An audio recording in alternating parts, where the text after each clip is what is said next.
Hello friends, in this video I will show you how to send entire folders via Gmail. So click on start, open file explorer, navigate folder which you want to send.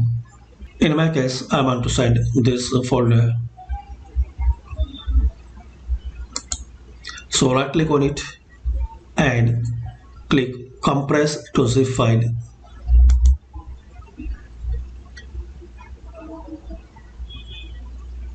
Now give any name.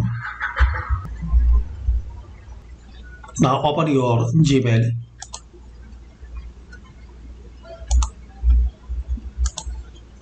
Compose. Click on attach file.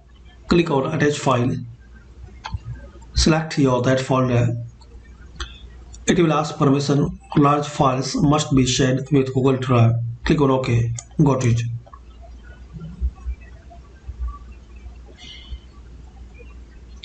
Now wait for a few seconds. Now click on send.